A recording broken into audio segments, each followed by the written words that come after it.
To order, please. I pledge allegiance to the flag of the United States of America and to the republic for which it stands, one nation, under God, indivisible, with liberty and justice for all. Good morning, everyone.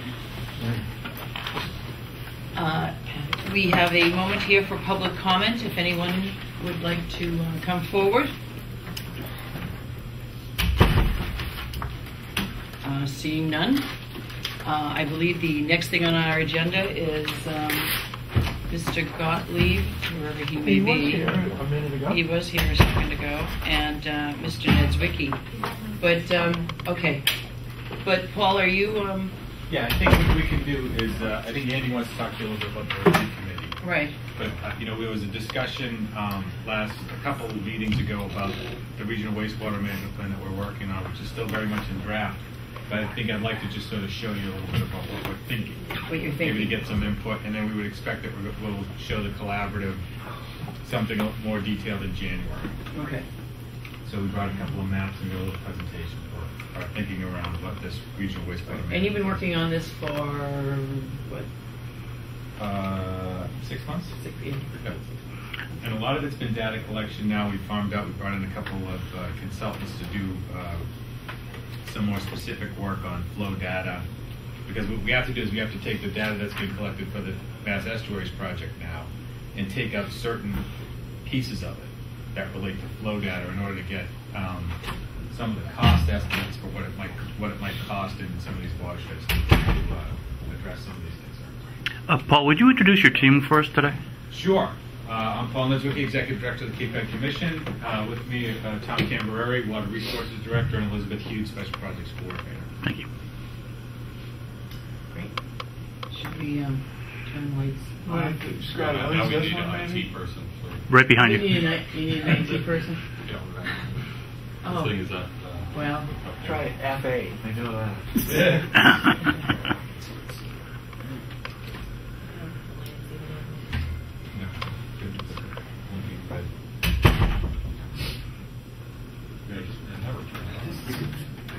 you know, these technicalities. A little interruption due to technicalities.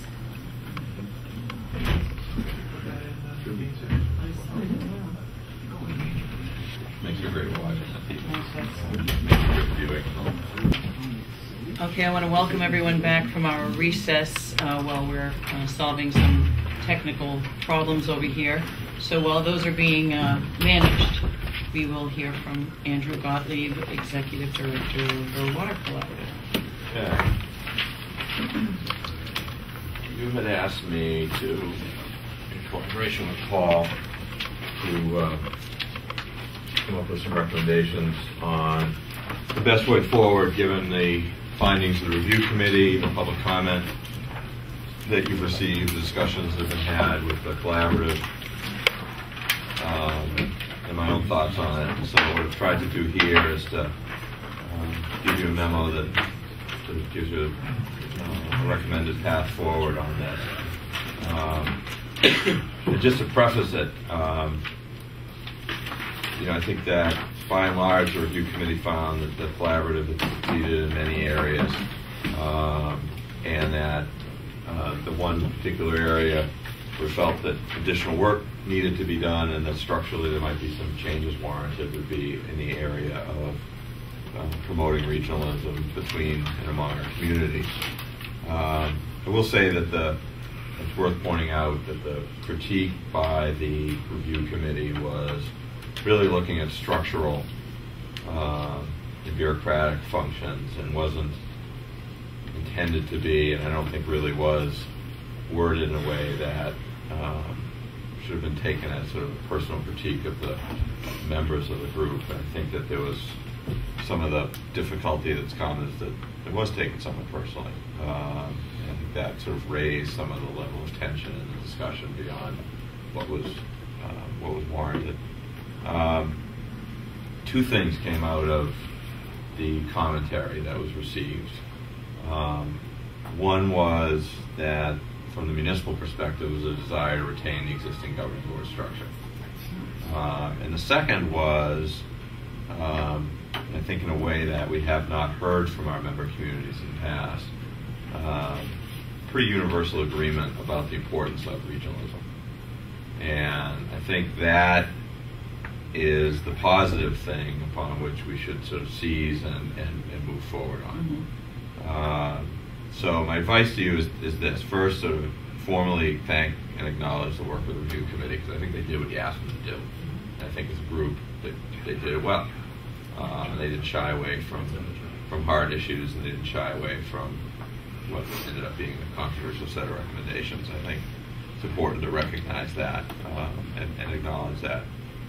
Secondly, I think it's important to accept and adopt one of the underlying premises behind the review committee report, which was sort of an orientation and a focus around the language we use about regionalism. So make it less about regionalism and more about, we called it in the report, place-based solutions. You know, and you can pick it. Some people didn't like that term, but it's really sort of trying to organize and talk about our efforts around the restoration and protection of meaningful and important water bodies, because that's what people identify with. And I think that theme is something that should carry forward in all the counties' discussion about water resource management protection.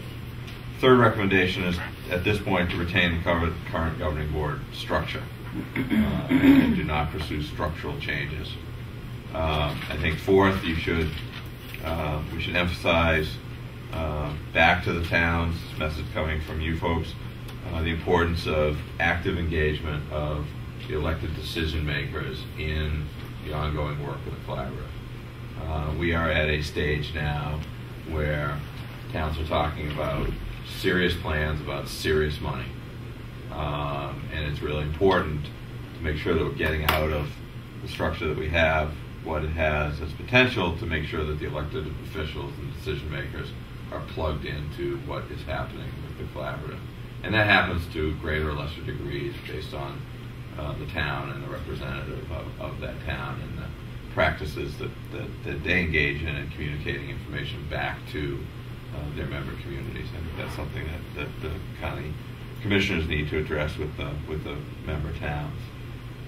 The fifth recommendation, I think, is probably the most meaningful one to come out of this, is to create, that you folks ought to create a tactical team that is comprised of your primary staff leads on these issues, myself, Paul representing the commission, and George Whitfeld representing county health and environment, that would advise you on tactical measures. You know, the collaborative is largely the policy recommenders to you. You know, there's strategy and then there's implementation tactics. And we are moving into a stage where, you know, tactical development needs to happen, and coordination among the county's operations needs to happen. And this tactical team would be primarily charged with promoting and working with the towns and sort of making sure that collectively all the resources that the county has to bear are being brought in a way that's productive and supportive of local municipal efforts to regionalize. And then lastly, annually review how we're doing on regional solutions. You know, if this is an important function for the county, we ought to be measuring on a routine basis how we're doing. And that you ought to be taking the opportunity on an annual basis to review progress, review the extent to which the structure that we've recommended in this memo is getting you what you want and what we collectively think and what the towns have said they need, which is progress on these regional solutions. And have that annual review process as a way to make sure we're making corrections in structure, tactics, strategy, financing that need to be done to make the progress that we need. So I think taking collectively this set of recommendations is responsive to the thematic things that the review committee's brought forward. It takes into account the commentary that you got from half the communities on the Cape and really puts everybody on notice that if what everybody has said in this process is what they care about, we really ought to be focusing our efforts around regionalism and place-based solutions.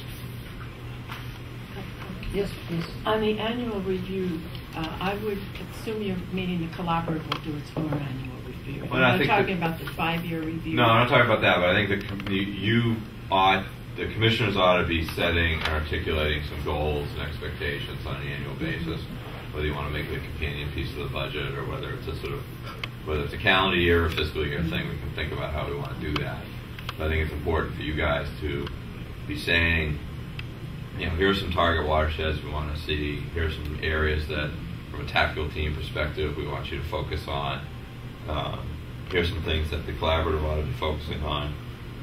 And then call us all on it in the year. And my other thought was that I would think that because the whole wastewater issue is such a high priority, and because most of the towns are so actively engaged in plans, that we have quarterly reports from the collaborative on where you are. So I think because it keeps it in the forefront. Again, I think that's something that the commissioners would, that we schedule quarterly reports from the collaborative. I think that one of the things that came out of my involvement with the committee was that with a lot of public sector activities, there's not what I would say a continuing sense of urgency in terms of to the level that I personally would like to see it. And it seemed to me that in looking in some of the background information, as what the politics of Chatham went through, not the nuts and bolts part, but in conversations with them, it was both a continuing process of education and a step process of engagement towards a financial model. So it seemed to me that one of the biggest values that we could have as an expectation is that the collaborative work on a financial model that looked at alternatives. The alternatives being between the betterment process, which would be site-specific in terms of application, and more of a town-wide focus in terms of how do you both spread this cost and give an opportunity for recovery, especially when there's a case to be made for the idea that if a part of the town is protected, is brought up to a higher standard, that contributes to the value of the whole town in terms of the perception of it being, having, let's say, an environment that makes it interesting and valuable for both a private development as well as the value of the residential property within the community. So I think that financial modeling piece is something that would be, to me, one of the highest priorities, and that we see some evidence on a quarterly basis as to how they're moving towards it. The idea of what does it cost to do these things is the thing that always comes down to the question that's asked, and looking at what Chatham did, especially since at practically every town meeting since 1998, I think, they looked at what contribution were they making in terms of identifying what that cost was. That they were engaging help. I think Stearns and Wheeler, I think, was the operating consultant, and I think we have this great opportunity, using the collaborative, to look at their opportunity to make that contribution, so that we come out with what I would call a model. And I think that can be done sooner rather than later. And that with that model, I don't know how you create a political will in the communities that are not far along in plans. But we do know that the SRF funding is something that has a specific timeline on it. We have to have some evidence. Well, I think what you'll see is the budget recommendations that we're going to be submitting next Friday incorporate an enhanced ability to work with individual towns on defining the financial alternatives, and walk them through the process of how you apportion costs in a way that appropriately and fairly distribute the cost among the broader population that benefits from cleaner waters, and some methodology on how to segregate that cost from the cost that is directly a benefit to the individual property owner. And so we're going to be proposing really a focus on providing municipal services to municipalities and working through key areas of financial management, engineering review, and some of the planning assistance that they need to complete some of the technical work that's being done in the S3 project. And that's really going to be the emphasis of the budget recommendations that we give. So it's pretty much along those lines. don't you think that, my feeling is if those are the types of discussions we're now going to be entering, because we are at this implementation phase, the science is done, the information is in that we need to know.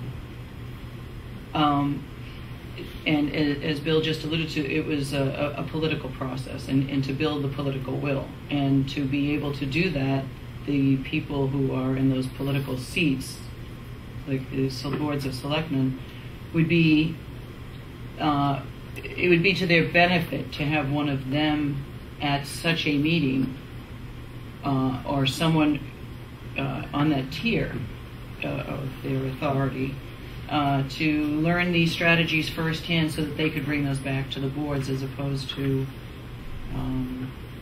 I clearly think that we need better engagement from the political decision makers in what we're doing. Right.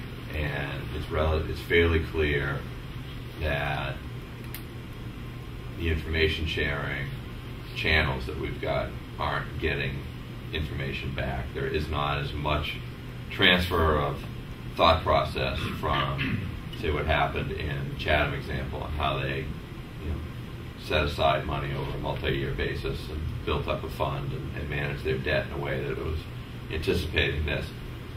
The other town, that knowledge of that process that they went through is not finding its way back from the collaborative table back to enough of the town decision makers and the other communities to take advantage of what happened there and to support those towns. So I do think that we need to, and there are possibly different ways to do it, but we need to get more of those municipal decision makers at the table. And I think that's something that the commissioners could lay out. And I think a response, given the level of engagement that the towns went to comment on the review committee, I think it's entirely appropriate and advisable that commissioners respond back to the towns and say, okay, this is what we decided to do. Mm-hmm. And we decided to do it for the following reasons. And in order to make this work, we need you guys at the table as individual decision makers. And I think that conveying that back is an appropriate response by the commissioner. I think that Pat suggested that if we're receiving quarterly reports, that would be the time for us to comment back to the towns as to whether or not significant progress is being made. Because I think that as we hear from what the collaborative is moving forward, the education process and the publications that let's say that Chatham had made, because they have a newsletter that comes out once a month that talks about what progress that they have made with regard to their process. And I think it would behoove us, perhaps not at the level of that kind of a document, let's say to the simple extent of us sharing the findings that we hear on a quarterly basis with the communities to find out. And there is one other thing. It's not just the site-specific identification of a focus, but to try to find out what the priority of effort should be on the basis of the greatest need. I think that we know or can know from our webpage as to what where towns are with regard to process. But what I don't know right now is where's the greatest danger, because knowing the greatest danger would help us preempt having. Well, I'd flip it around. I'd flip it around and say where are the places where we have best opportunity to make with some targeted help to make something happen, and I think they're relatively self-evident at this point. And for your next meeting, we can come back with some recommendations on which ones to tag in advance. But I think in terms of in terms of the quarterly reporting back to the towns, I think is a good channel that we can use. But I think it's also worth the commissioners articulating an expectation. So how if for whatever reason you've chosen not to have a selectman or town manager be your appointee, who's it going to be, and how are you going to ensure that information gets back? Because I think there are, clear examples where, towns, the decision-making entities in town don't know what we're up to,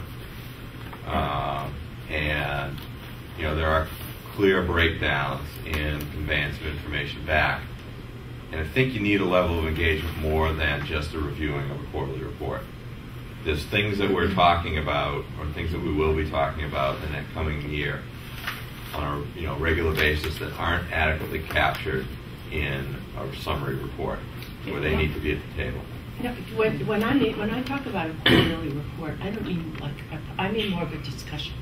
That we meet with you and we talk about where the collaborative is, and you let us know what's going on and we communicate back to you. That's what I mean. Right. It's more of a discussion than something written and you've sent us a quarterly report. And if I could add, it's a dialogue. if I about could just, that's what I meant by a quarterly report. When I spoke to 2 boards of selectmen about this, Truro and Provincetown, and when I mentioned maybe the board would be made up of boards of, a member of the board, they liked that idea, but then they're like, oh, we have so many meetings. And I said, it doesn't have to be monthly. It could be bi-monthly or it could be quarterly, where you come in and there's a bulk of information that you will need to know and bring back. I mean, it will really be, at that point, something you have to hear, and it would be better for one of them to hear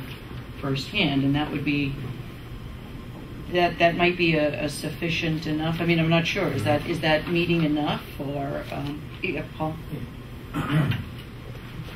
One of my frustrations with the collaborative, and this goes back to being the chair, is it takes 6 months to do anything. Right. And I think I'm increasingly frustrated by the fact that we're still talking about the same stuff and things that we don't know, and we're just spinning our wheels. And even the review itself has taken 6 months at this point. And when I read the review, the report, when it talks about the downfall of the collaborative, it's structural. It's not personal, it's structural. You look at the situation Barnstable went through and the lessons they could have learned from Chatham, but they didn't get communicated through the collaborative. That's right. And you have other people in the county that believe, well, we have this toolbox and we have all this work that we've done and it's sitting there. But that's great from a strategic policy perspective, but you need a mechanic. You've got to take the tools out and work with the towns. And so I think it's pretty clear that the collaborative is a good and useful governing board. It shouldn't be changed, and it is strategic in nature. You're not going to have a group of volunteers meet once a month for 12 months and come up with the kind of financial assistance policy that Bill's talking about that needs to be applied town by town. So I think you need selectmen, you need elected officials on that strategic collaborative. This is the biggest environmental threat to Cape Cod, which in turn is the biggest threat to economic development. And it is the biggest capital project we're ever going to do. If selectmen and town councilors can't get animated about that enough to participate in a regional board, I don't know what there is to jog them, right, to get them to the table. Now, if you have to change the frequency of the meetings, that's fine. Quarterly reports, I think, are great. My suggestion, having heard some of the feedback, is that the U.S. commissioners go to the collaborative meeting on a quarterly or a semi-annually basis. I think they would appreciate that. I think it would foster some of this communication. I think that would probably be a good thing. But you need elected officials on that collaborative board that think strategically. You need a tactical team on the county that is going to work with town administrators and town managers in order to take these financial tools, some of the engineering, peer review, value engineering services we think that are there to take the next step to crystallize that. If the county can get a strategic group in the governing board of the collaborative that has elected officials meeting about this issue, if you have your own staff acting in a tactical capacity in conjunction with that, with town managers and town administrators, you're in a good position. And a lot of the current members of the collaborative have a technical background. They're either health or DPW. Their experience is invaluable.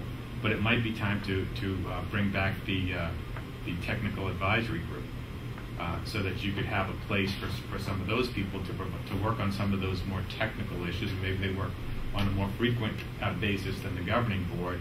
And if you can put those three groups together and have them interface with the towns, the technical group with town managers, town administrators, and have elected officials on this strategic board, then I think we can stop talking about the reviews and having 6 months to take care of everything, and we can actually work in a place-based way in these priority watersheds to help the towns where we knew 4 years ago where they were going to fall down. They see the number, they're going to question the science, and then they're going to go after the magic bullet. These are still serious threats that I think have the potential to cost this peninsula billions of dollars in overbuilding the system if we wait. So, I think you should make those recommendations. I think you can do it without changing the ordinance around, but it will take leadership, and you'll have to be very clear about how you want to organize this and how you want to interface with it in order to move this forward. Well, let's talk about number 5, which is the creation of the tactical team. If I may, I'd like to finish my thought on the concern that I have about about reporting. It wasn't that we'd sort of pass on a report that we received in writing. I would think that out of the discussion, that the kind of urgency that that I think has to be engendered with the individual towns comes out of what we're hearing, and we have to have some sort of persistent communication with the community so that they're aware that we're keeping this as a top priority effort, and the quality part is to make sure that we don't forget it, because a lot of these issues that we talk about, we spend a lot of energy for a short period of time and then it goes away. Okay, so I think the commitment to a long-term, let's say, communication standard is one that will actually see it happen. The expectation of what you're talking about when I sat on the committee review, it was clear that if this were a straight engineering problem, we'd identify what the nuts and bolts things were. We'd find sites and we'd go forward. And the effort that goes back to the time when we had we had all these commissions and the things that set up the collaborative to begin with, was that we wanted to prevent the leadership of this being taken away from us and then instead being imposed by some sort of a judicial fiat, and that still is out there. I believe that that the Conservation Law Fund is still out there with a threat that they're going to take us to court since we haven't met certain standards. I don't think people have heard that.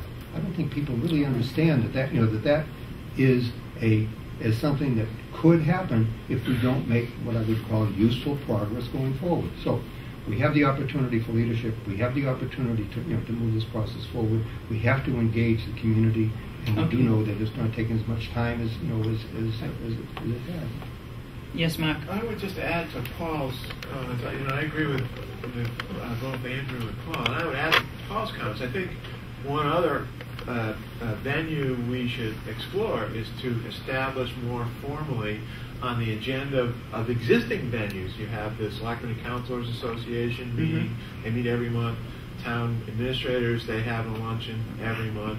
We should establish on a quarterly basis an agenda item on both of those meetings where it's the collaborative is doing a report, and if it's at the town administrators and it's not a major thing, maybe I deliver it once a quarter, or if it's something that Andrew needs to come to, he delivers it, right, Paul. And same with the Selectmen and Councilors meeting. You just establish a formal agenda item. And it just reinforces, it's another time for them to hear this, and it gets across the board. So I think that's a very good idea. And indeed, I think that we ought to have an agenda item that basically looks at regional issues every week that we meet. In other words, what progress we're making in any of these areas, and are we, because we're waiting for an event, we're waiting for a report, that we're not really persistent as far as pursuing what I would call the regional agenda that we tell everybody that we have. So I think that if we have a regional agenda, it should be an agenda item every week, and we have a comment that says what progress we've made in any area with regard to moving the regional services program forward or not. So back to the tactical team. Yes. Go ahead. You had a Well, question? no, I mean, it's a recommendation that we create a tactical team comprised of the executive directors of the collaborative, the Cape Cod Commission, and the head of the county health department, Richard B. George. Which With makes Felder, I'm assuming. Yes. Makes total sense. And the team would advise the commissioners on tactical measures needed to advance water protection, and will support the efforts to promote regional solutions in the priority watersheds that are designated by the commissioners. I support that. I do too. I have a suggestion, if I might. If you wanted to take the 6 pieces in here as a block. I think it provides some finality Mhm. and closure to this, and that subsequent to that, you could ask us to come back with a set of recommendations on, initial priority watersheds, and help you develop a communication back to the communities, sort of saying how you've responded and what your expectations going forward are in terms of dealing with information flow and how that affects the member designee. And I do agree that we need to send a letter back to the towns. Oh, yeah, we do. Not just the ones that we heard from, but all. No, every Oh, yeah, I once think we this make this is a decision, very we nice have to make opportunity sure. for you to send out Right. sort of a New Year's message. Right. What the plan is for the coming year on this is the following. Right. And that could be the first assignment for the tactical team. Right, and if they would like us to come before them and discuss it further, we're happy to do that. And we could also, announce that it's your intention to pursue this as a regular matter in front of the both professional managers association and the selectmen's association on a routine basis, and we're going to plan to start that, kick that off in January. So And, do you know, do we if I- need to vote this one? If I could just, Yeah, could when I we're ready just- to vote, yeah. Could I add Are just you one ready? thing? I mean, I just want to add go one ahead, thing. sure. I do think that we should go to the towns that did write the letter and explain. I know that Provincetown and Truro didn't write a letter, but they were thinking about it, but they wanted to hear from us first, which was very nice of them to wait. And I just think that they would appreciate that feedback firsthand, so that there's not any misconception about what's being stated. So if you want to go ahead with a vote on this. Give me a little clarity on this. Do you want to write them before we write the other towns? No, I want everybody gets the letter, but I think Okay. that we may owe it to the towns to meet with them in person to explain this decision. Well, because I think that we do plan on a regular basis to go out. I think that we yeah, we need to do. that in Yeah, the it's fall. starting in January. Yeah, so if we're going to do that, I think that would be part of what we would deliver to the are the town. Lower Cape towns, is that regional group still meeting? Yes, it is, and we could So meet maybe with them. we could Yeah, meet with them. meet with them and Right, do and then work our way. Okay. Okay, so All right, let's so move forward. Is so there- we're going to We need a vote to Vote to to accept this. these recommendations. Okay, and if we are going to vote to accept these recommendations, do we need another clause that says that we're going to do what Andrew suggested as far as, coming up with a recommendation for implementation that we'd send to the town? I think you want to direct the technical committee. Yeah, the to technical develop a team to set do of that. Priorities and recommendations And they for will be you to doing bring back, Mhm. in January or February, Okay. whatever time frame. All right, so with that, January. okay, with that kind of language, then I would move this. I'd second. All in favor? Aye. Aye. Great job. Thank you. Yes, thank you. Thank you.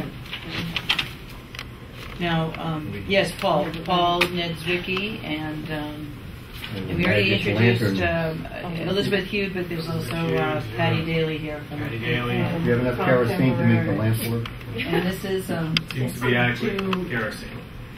so you can explain. This is sort of a preview of our Cape Cod Regional Wastewater Management Plan, just some of our thoughts. We're going to have a more specific presentation in front of the collaborative in January, and we've taken the last 6 months to collect a lot of this data and try to develop a map-based approach to what we mean by a regional wastewater management plan. So I want to start off by saying what we don't mean by a regional wastewater management plan is a regional comprehensive wastewater management plan, the kind of detailed plan that the towns would come up with. So we'll start.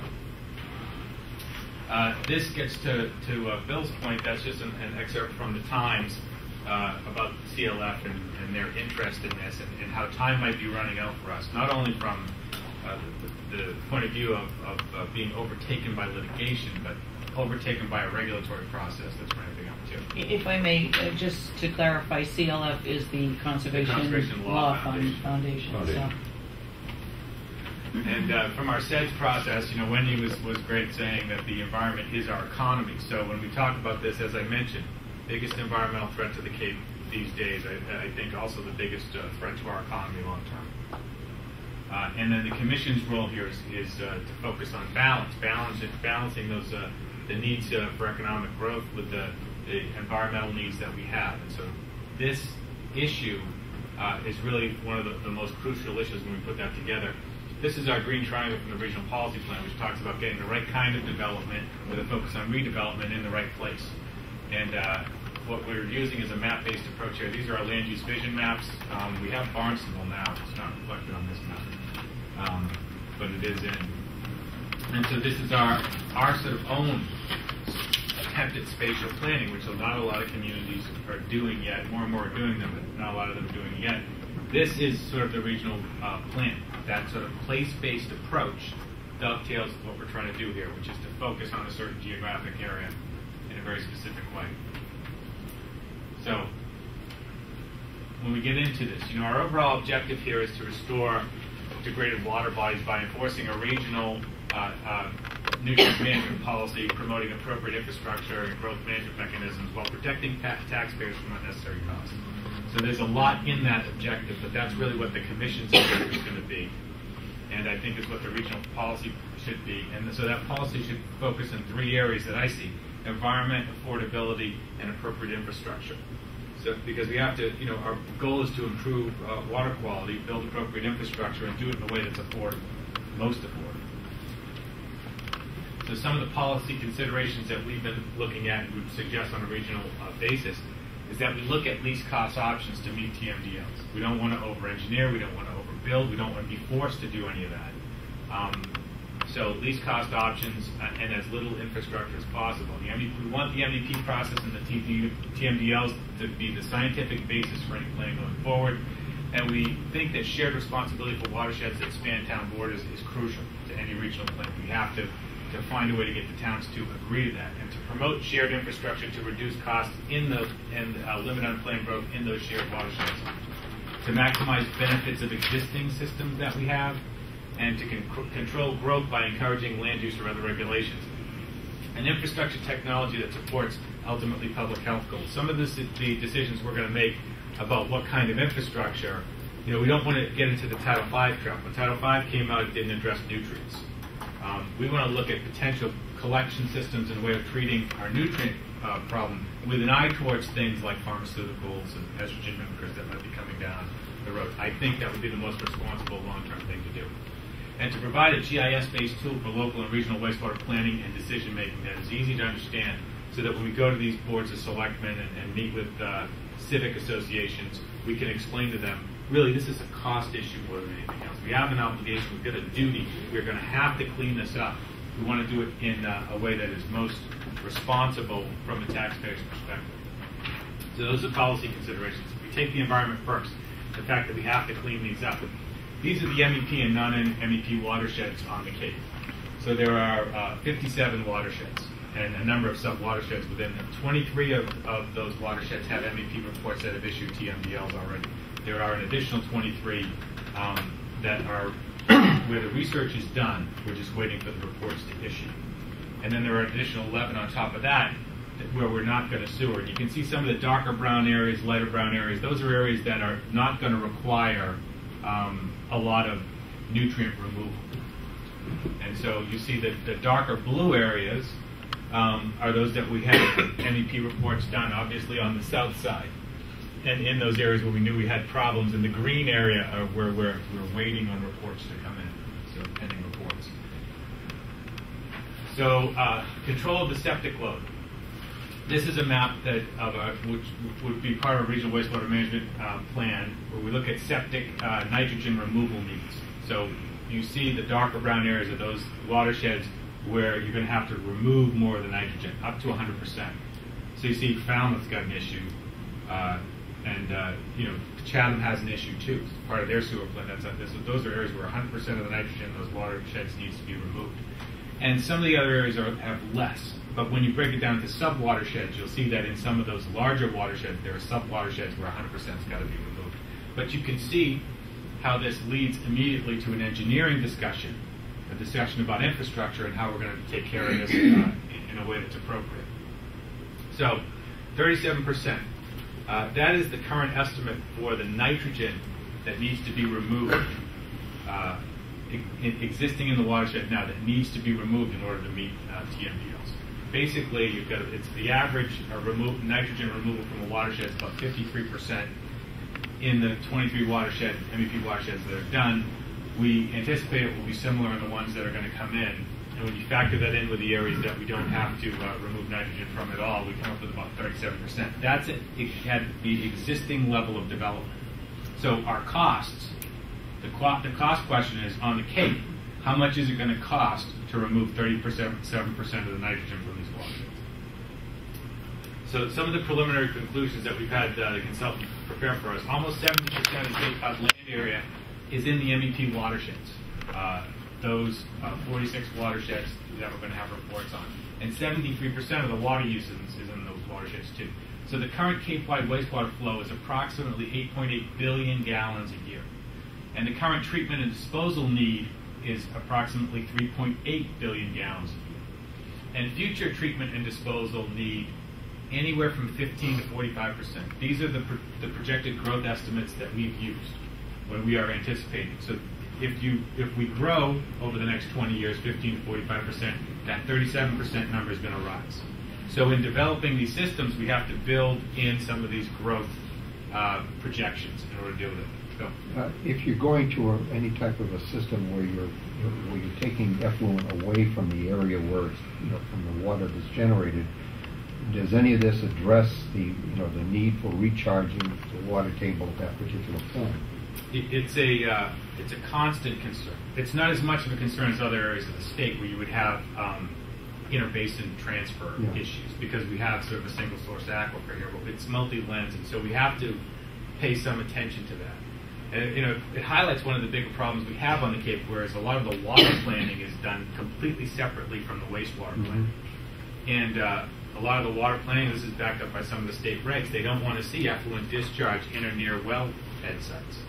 But the future, whether you like it or not, discharge is recharge. And so it's part of the macro discussion that we have to have when we go watershed by watershed to develop these plans. Are we taking a lot out? And are there going to be repercussions on the water because of it? So affordability, which I think, and Jerry Patamus on the collaborative is great on this issue. He's always, if it's not affordable, we can't do it. If it's not affordable, we're going to fight about it. Ultimately, somebody's going to pay it at a higher cost. So we have to have affordability marbled in as part of the regional plan up front. So Mike Giggy from Wright Pierce did this Orleans Comprehensive Wastewater Management Plan. He looked at opportunities for regionalization in Orleans, looking primarily at Orleans, the southern part of East Ham, and we can show the map. Orleans, the southern part of East Ham, and the eastern part of Brewster. So looking at shared opportunities there. So we looked at the cost for the community for each town acting alone. We looked at the regional treatment facilities with Orleans and East Ham, Orleans and Brewster, or all three towns. And they looked at a third option where Orleans just expanded and really built out its own sewer system in order to provide nutrient removal benefits for the surrounding communities. And then we looked at cost allocations in all three towns. And the bottom line, this is a very interesting report, probably one if you have an interest to bring Mike in to go through detail on this. But the bottom line is, we know now that regional systems are less expensive. And they're better. We build less infrastructure, we put it in the places that we really need it, and they're less expensive. In this case, it's less expensive by a factor of about 10%. So, a $250 million project you can do for $200 million. And that's real savings, especially in that area when you're talking about the number of users, because it's a small number of users and a big cost. So these are potential savings to each town based on a regional approach versus an acting alone approach. When you look at unit cost, you're looking at a specific, a specific group or inventory or population in these plans. Right. The issue that I keep hearing is how transferable are these models in terms of applying them to other areas. I think people would be interested in seeing a per gallon cost, a square foot of living area cost. Let's say divided into both residential and commercial applications, so that when we quote these figures, the first question that comes up is, how viable are these figures if we're transferring to another area? No, it's a good question, and Mike's report is much more extensive, and there are probably 7 slides on cost allocation. Okay. So it's definitely when we can drill down. we're using this in a broader perspective for the regional wastewater management plan, but I believe the same methodology used up there can be transferred. The initial question is how, if you have a multi-town capital approach, how the towns are going to allocate costs, how that cost allocation is going to be. Then there are, within that subset, the question of how individual ratepayers are going to pay for it, and whether there's going to be a general tax levy. So again, the Commission's focus on map-based planning is at work here. So one of the things that I think is going to tie in environmental benefit, affordability, and infrastructure concerns most is density. I think density controls, more than anything else, the decisions you make in all three of those categories. So we've come up with a map that provides density indicators. These are by little dots, but those little green dots up there show you where the commercial density is on the Cape. And the next map will show you residential commercial areas that are served. So you start to get, I think, a good picture of where people live. And this informs, when you choose infrastructure, you get more people on shorter pipes. You're going to have a more affordable system. And when we are making decisions about appropriate infrastructure, whether you're going to go with an IA system or something other than a sewer system, I think density really controls a lot of that too. So residential, commercial. Then we have another density indicator that is pretty unique, which is the length of water pipe. We go and we've got the length of water pipe from all the water purveyors on the Cape. So that tells us how much space there is between the houses that are on water systems. So that's another really good density indicator for us. So these are the residential indicators. Development, density. These are the pipes, overlay. And so now we have residential and commercial areas served. And what I want to do here is overlay the town lines. Go back. So I think you can see where the density is that we're talking about. Right. So you can see really, once you get past the southern part of Eastham, how the wastewater situation on the lower outer Cape is very different. But you can see the pockets of density here, and then you can look at areas like Brewster and Sandwich that have some significant density out there, but they're on the north side. And we know that most of our issues are on the south side. So you can see where most of the problems are going to be. Now, this is the map of the Cape as we know it now with 15 municipalities. But for our purposes of a regional wastewater management plan and for a real sort of strategic policy decision, we have to make clear that we're going to a watershed-based approach. So the watersheds look like this. That's the map of the Cape as it relates to the biggest infrastructure project that we're going to do, that we need to focus on. So you can see those red areas, that big blob in the middle right here, that's the Hyannis system. So that's an existing capacity that we have there. Chatham has existing capacity out there. Provincetown has existing capacity, and Falmouth has some existing capacity, as well as Bourne, which is hooked into Wareham. So part of the policy that we want to look at is how do we maximize existing facilities where we're going to need new other facilities. So this is the watershed map, and this is the same map that I have up here. We're going to turn the lights on in just a minute. But if we go to the next map, this is a map of the Cape, all of the watersheds, and those that are in gray are watershed embayments that are within a town boundary. And those that are in the darker gray are shared watersheds.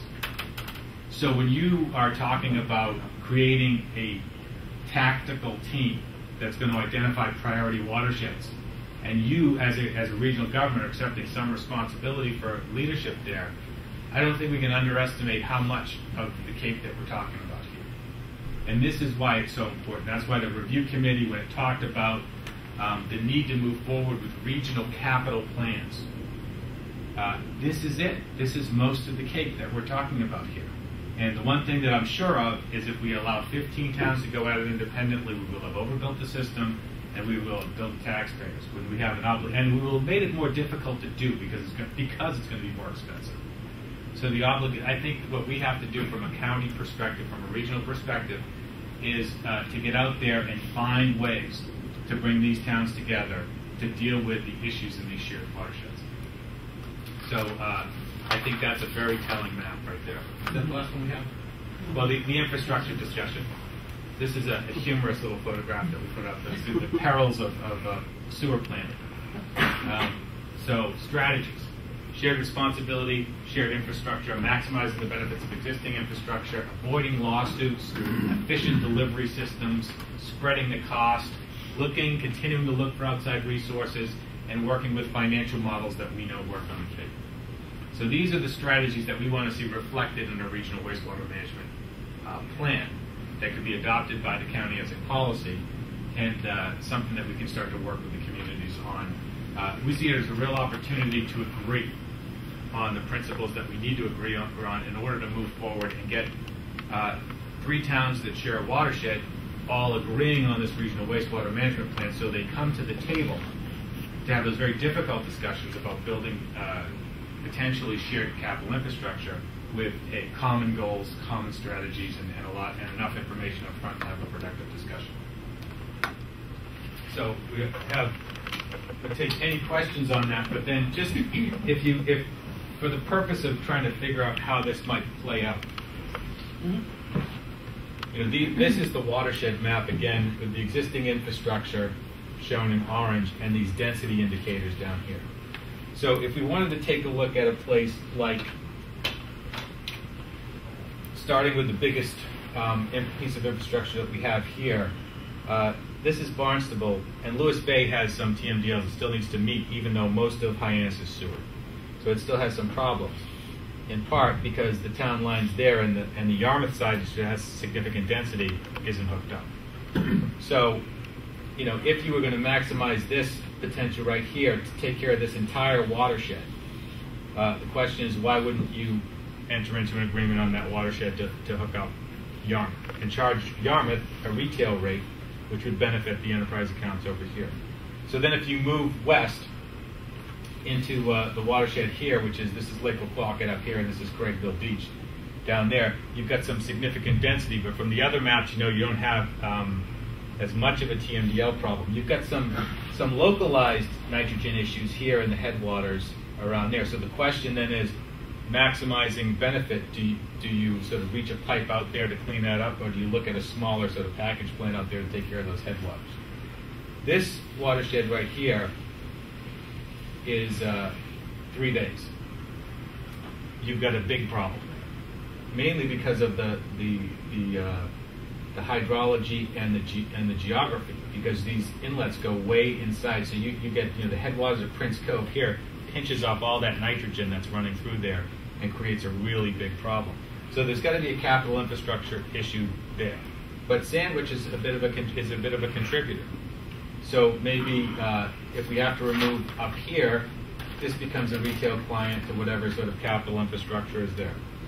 Then you get into Papaneset, which has Sandwich up here, Mashpee over there, and Barnstable, really a little piece of Barnstable over here. So where Barnstable may be a wholesaler to Yarmouth over here, they may be a retailer to a facility in Mashpee over here, where Sandwich might be a retailer to a facility in Mashpee. And then you have Falmouth's plan, which addresses these areas down here in a substantial way, a $600 million plan that Jerry's talking about now, but part of that is in Mashpee. So perhaps where Mashpee is a wholesaler to Barnstable on this side with a potential facility, Falmouth they're a retail customer of Falmouth on this side. So if you look at sort of maximizing existing problems and where a lot of these problems are, and these are the very discussions that we need to have with the communities. How are we going to partner on these shared watersheds? It could be done independently, although I think it could be done very expensively if it's independent. And it depends on what the density is and how much nitrogen you've got to remove from individual sub-watersheds too. So this is an oversimplification, agreed. But it shows you how, if you use existing infrastructure there, you're going to have to build some infrastructure here. You get into how many plants you might need, where you might put it, what kind of technology you need. But for, you start to get a good estimate on what your capital construction costs are going to be. And then you've got Chatham building a system down here, and you've got another hotspot in Harwich. And then you've got Orleans, as we discussed in here, considering a facility up here where they take Southeast Ham and the eastern part of Brewster. So facility here, maximizing facility here, and the construction of a couple of facilities here. All of a sudden, you've solved your wastewater problem. Bill? Do you take into account the seasonal nature of contributors in this plan? Because I know when you look at the Craigville Beach area, there's a high density of seasonal structures, and the idea of getting enough flow in order to support a plant becomes, contributes to making a larger plant in order to take that into, to take a larger area into account. Yeah, I think the seasonal nature of some of these, although the seasonal nature around Craigville Beach is pretty important, it's dwarfed by the year-round residential development in Centerville that contributes to that too. Is that what we found out when we were looking for that, the DCPC for the DC? I mean, you've got some on the residential development on the barrier beach is primarily seasonal, but that's a real small percentage of the overall population of this watershed that we're talking about. But those kind of engineering concerns are local concerns, and they will be driven locally, and they'll be answered by consultants and engineers. Our challenge is how do we impress upon the communities the need to talk to their neighbors about how we're going to clean up these shared watersheds. But it's not as daunting a problem as I think people are making it out to be, nor is it potentially as expensive. In 2007, for the technical advisory group, the TAC, the commission worked with them and came up with an estimate that if you had to sewer everything on Cape Cod, they could cost you as much as $8 billion. Our estimates now, being more finely tuned, using the MEP science-based project to look at affordability and bring down those costs, is probably somewhere around 2.8, closer to $3 billion. Should we, as looking at the concentration and the density that you're trying to attract, would the Cape Cod Commission look to trying to gather decision makers from those communities together in one room so we could talk about these things? I think this is what the tactical group's going to do. I think this is exactly the kind of discussions, and that's why I think the tactical group should be working with town managers, town administrators, and they should to have these kind of discussions. How we're going to do this, and it should be advised by elected officials that sit on the governing board of the collaborative. This is where it's the the DPW director not talking to the town administrator, or not talking to the selectmen, and the selectmen. I have collaborative members that came up to me and said, "Well, I tried to get on in front of the selectmen, but they push me out 6 months. They give me 5 minutes. They don't pay attention. They go. It's not their fault." So I think we need to bring in some of these decision makers, because this is the biggest environmental threat, potentially the biggest economic development threat, and it's the biggest capital project we're going to do. But if we're talking about the difference between $8 billion if a court comes in and makes us hook up everything and over-engineer, and $3 billion if we deal with it responsibly and we deal with it neighborly, then that is an amount of money that would cause a severe economic dislocation on the Cape. Taxpayers on the Cape can't afford a parochial approach that says only within my town boundaries. We can't do it. Nature won't allow us to answer those questions without paying an exorbitant price for it. So I think that's what the regional plan is trying to tell us now. Less expensive if we work together, use the science to limit those areas and limit the infrastructure that we have to do in order to meet those TMDLs, and cooperate, collaborate, get together on regional capital projects. So I think the tactical team definitely can have those kinds of conversations and provide the financial analysis that they need, the engineering review that they need, and some lessons learned from other communities on and off, and also I think a connection to the state and DEP for how best to go about crossing lines and dealing with shared functions. Well, we did have members of MEP, local members of MEP on the different task forces doing some of the evaluation. Do we have on the collaborative is presently structured? Do we see these people? Do they come to our meetings? Come to our meetings? The selectmen? No, MEP. not the MEP people. Brian? Yeah. Brian. No, we don't really. We don't really call for it. I mean, I think that. I think we're in some respects. I think we're sort of past the science discussion. Yeah, and it gets back to my concern about getting the political will issue underway. Right. Because I remember that Gotlieb years ago said to Margot, and I think you were in the room, does the community give this concept support? And do we have the support of the community in order to move this forward? And that was a key part of the state demonstrating any interest or any willingness to invest in supporting this. No, we're at the stage now where the progress needs to be made on the financial analysis and making it affordable and the engineering. But the engineering is really going to be done by the towns, and it should be. And I think when you talk about a regional system, you're not talking about one big pipe down the Mid-Cape Highway and the county running some big. You're talking about enterprise accounts that are in some respects going to be wholly owned subsidiaries of one town or another. But you're going to talk about how they're going to provide some service across town lines. And there are models for this, and it's been done before, and it is the most reasonable approach that we can see now, unless we get into the sub-watersheds and the engineering tells us something very different, which I think is very unlikely. So when this technical committee is formed, what are the steps that we need to do in order to form? We've had a vote where we support it. What are the next steps that we have to do in order to put that team on the ground? Well, I think we need to meet.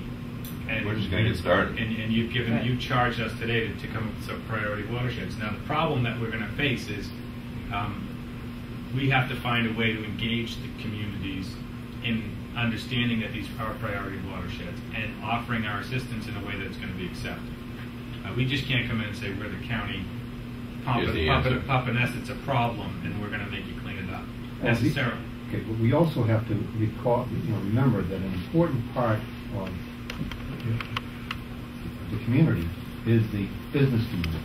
Yes. We have to make sure that while we're looking to engage the residential population, that there's some method or some activity that reaches out to the business community as a whole to make sure that they're engaged in this. And this is really where this approach starts to dovetail with the regional policy plan, and I think is really in business's best interest. Because if we use the SRF guidelines to get to a flow-neutral strategy, because part of keeping the cost down is going to mean, in those areas where you don't have sewers, putting land use controls in place that are not going to allow enough residential growth to the point that you're going to have to sewer. So you're going to have to clamp down in some of these other areas, consistent with the regional policy plan, the resource protection areas that we've identified. Also with flow neutral, you're going to come up with an aggregate number per town. And the town is going to have some ability to allocate that wastewater resource where they should be allocating it as in economic centers. So they can actually provide capacity for economic development exactly where they want it. It becomes another tool to drive those businesses and that commercial activity into those areas where we have adequate infrastructure to accommodate it. So it goes the extra mile with the regional policy plan to get the kind of development we want in the right place. So it really marries nicely with the regional policy plan that we issued last year. And so I think the chamber will understand this, and I think the business communities in the communities will understand this too. A lot of them are going to be sitting in existing economic centers, and there will be additional capacity for those businesses. And we'll have to figure out how we're going to deal with industrial service and trade areas. And, they may become priorities for sewer hookups too, in part because unfortunately a lot of our industrial service and trade areas sit right on top of wellhead protection areas. So there has to be an engineering solution to keep that moving and to protect the water supply.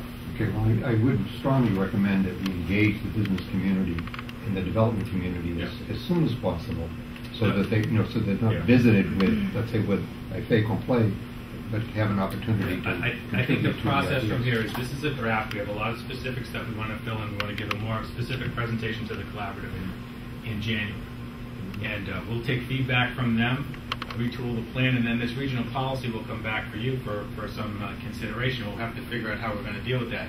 And meanwhile, the tactical team will use these principles to establish priority watersheds and to go out and work with the town, not only the town leadership, but the business community and residential communities in those affected areas. Now, there is a final thing, and that is we have an existing advisory board, and there has to be a method for the whole board to participate in the, and contribute information to the executive committee, so that everybody is participating that has been appointed to give that advice. You mean the collaborative? Yeah.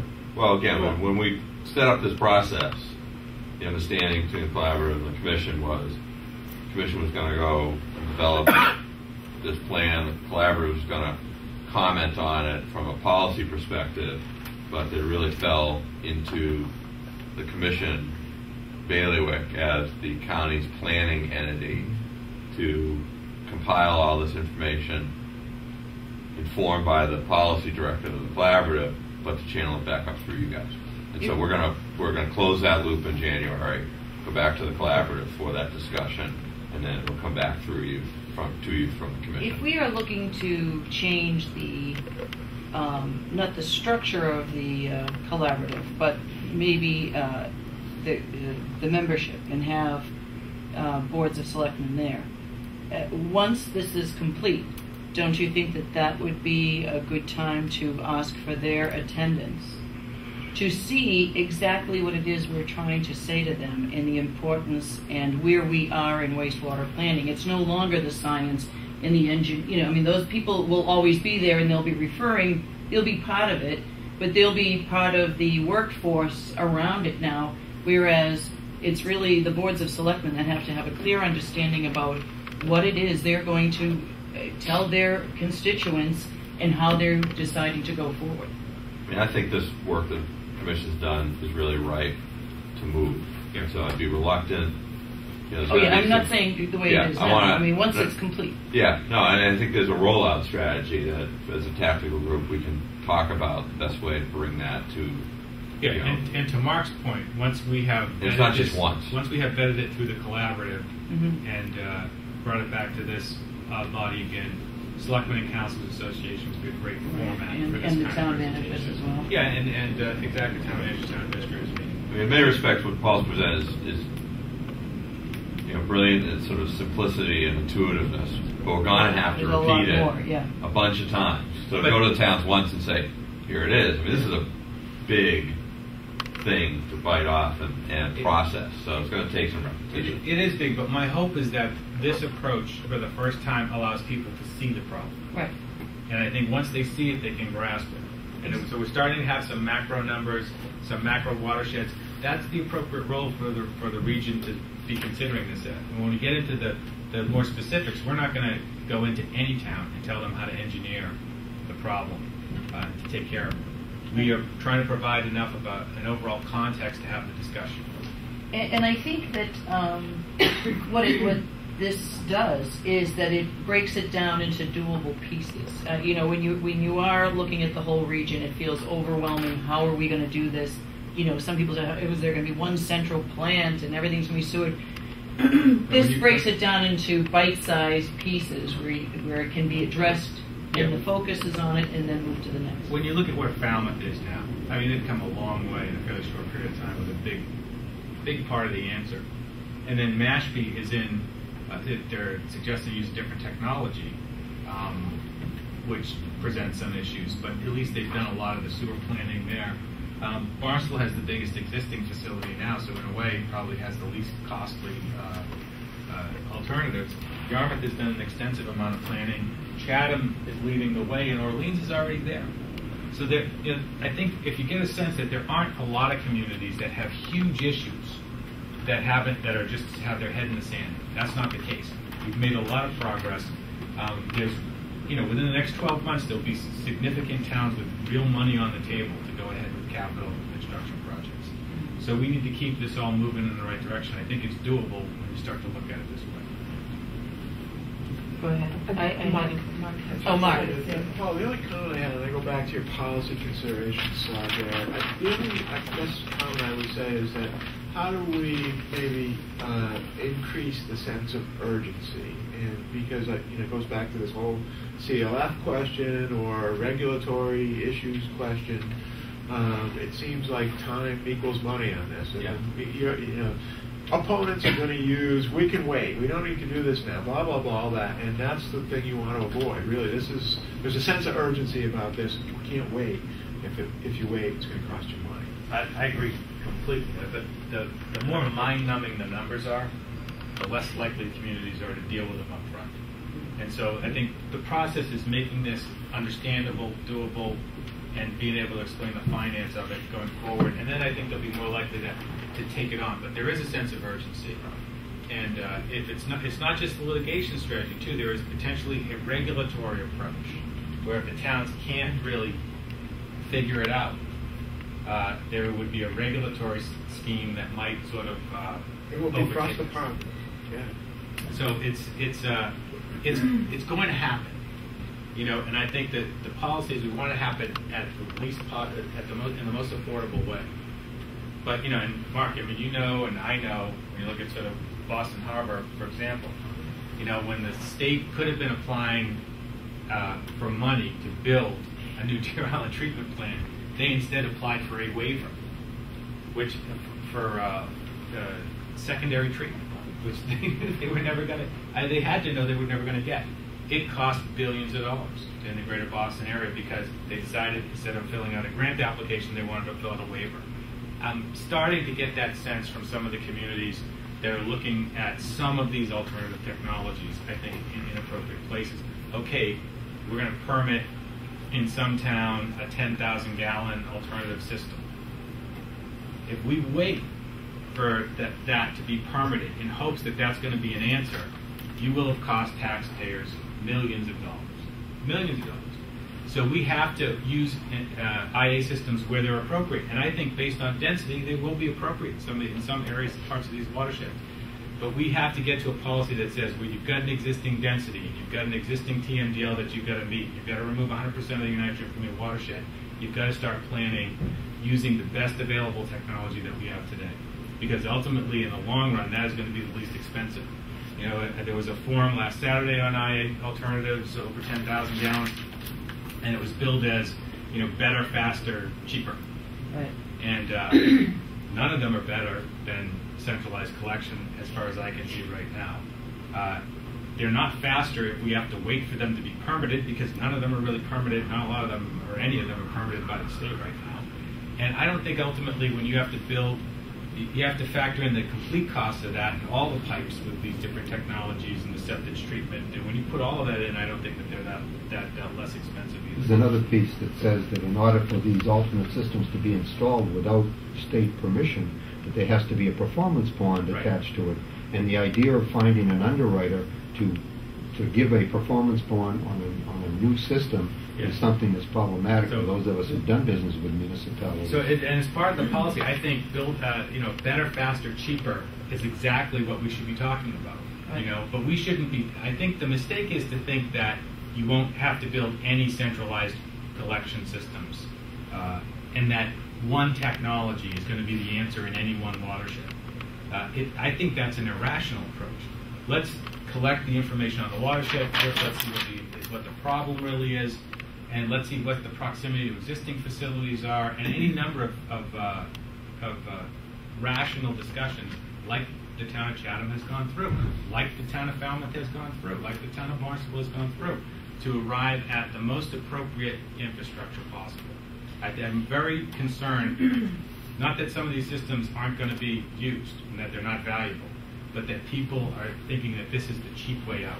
It's because history suggests that is just not the case. The collaborative a week or last month had George Hoyfelder there.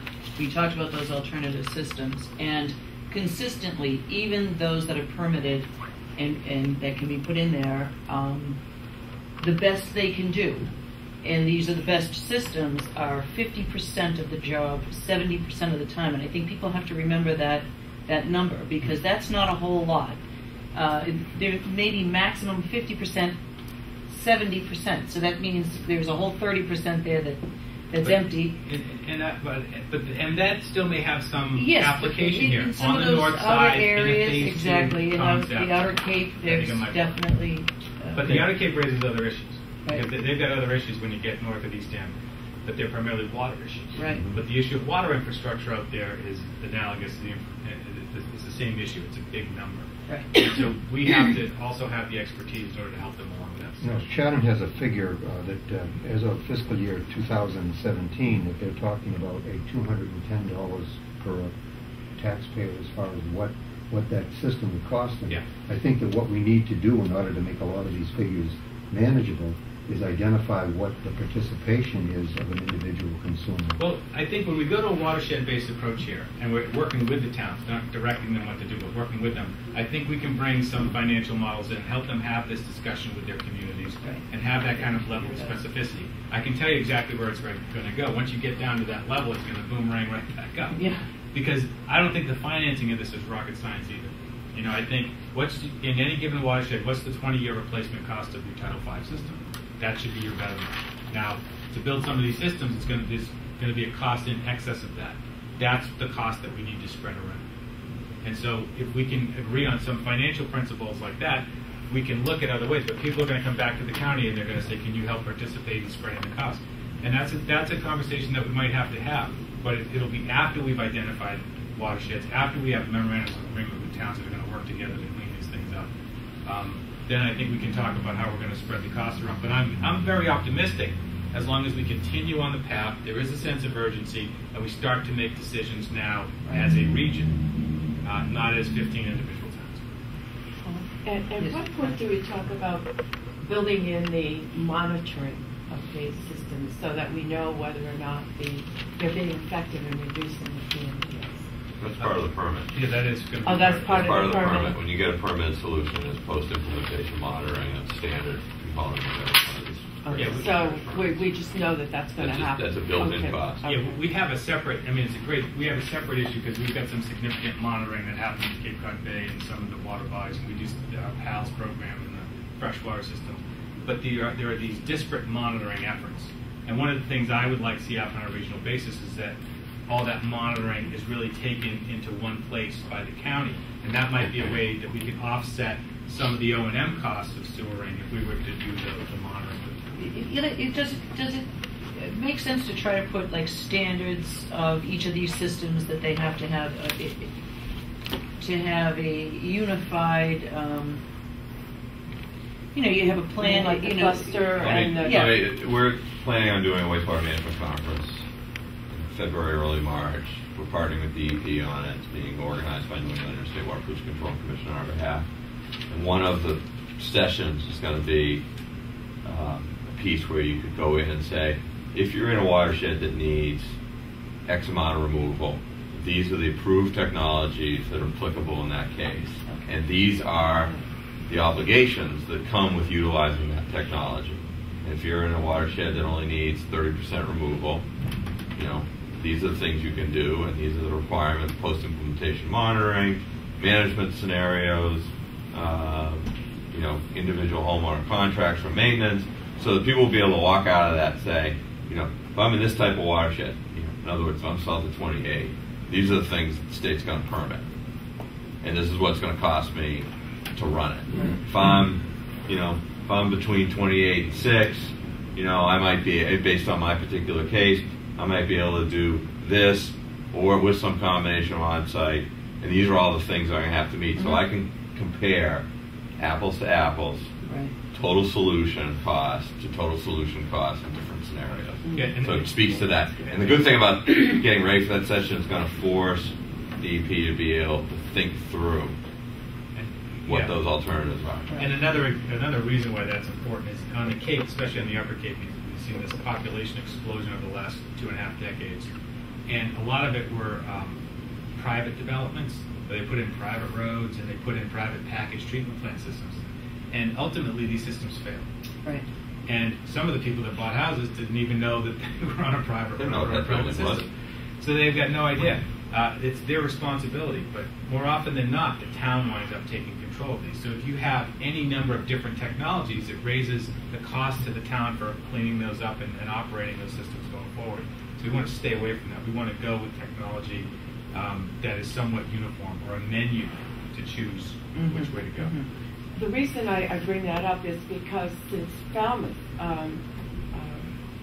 redesigned the plant to be tertiary, that the nitrogen is now down to 3 parts per million. And where the West Falmouth Harbor area was slated to be sewered because of the nitrogen loading there, now the eelgrass is growing in West Falmouth Harbor. So So now looking at, that's not even going to be necessary. Well, when this comes into a lot of the work, and Tom did a lot of work with Yeah. the town of Chatham when they went through their CWMP, and adaptive management Yeah. is part of all of this. So to the extent that we're monitoring Remember that. and we're making improvements, Mhm. we can adapt the level of infrastructure that we need to build. And again, that adaptive management plan is the way to get at affordability, keeping this sensitive to cost. And it allows you some sort of real-time verification of the model, because West Falmouth Harbor, model predicted, you shut it off down to this level, you're going to see environmental restoration, and you've seen it. Yeah. So it helps create a sort of a positive feedback loop to be able to say, the place where the model was used, Yeah. it was used to design the thing, they The did address this, coming back. and guess what happened? Yeah. And so it should help shut off that conversation. As Chatham had pointed out, that as they go through the process of installing their system, that each step along the way clears up or Right. begins the process of cleaning, which again, on an adaptive management process, would Yeah. mean that there would be less investment at the end if those steps are completed Yeah. successfully. And the other good news from adaptive management on the West Falmouth is, unlike Chesapeake Bay, which is dead for generations to come. I mean, they've got a statewide flush tax in Maryland that's spending billions, $1 billion down there to try to clean it up, and it's still dead. So it will take generations for that, hopefully, to restore itself. The good news up here, and I think it's confirmed by the experience in Falmouth, is that if we get going now and we start to build in these priority areas first, that we could see potential water quality improvements within 3 to 5 years. The small systems. That's It's really very good. important They using go fast and they come back fast. Using the Chesapeake model is to remember that the Susquehanna River was an open sewer for Pennsylvania into the bay, and they weren't on Chesapeake Bay. So it's important to involve and engage those people who are net contributors to the watershed problem as far as a sustainable solution to this. Are there any questions from anyone who is attending here? This is really good. No? Okay. Well, must have been very clear. You're on the Oscar Rotary Club. Thank you. All right, see ya. Well, that's exciting. That's great. It is. Okay. To test drive it. Yeah. Somewhere.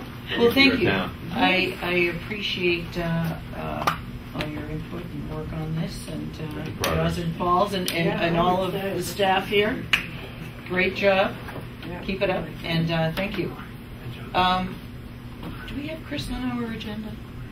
Chris, are you here for a particular reason? You didn't want to say? Oh, I am a citizen of Barnstable you're County. and you are just observing. How nice. Well, it's so good to have you here. No, I came for this presentation. Oh, great. Okay.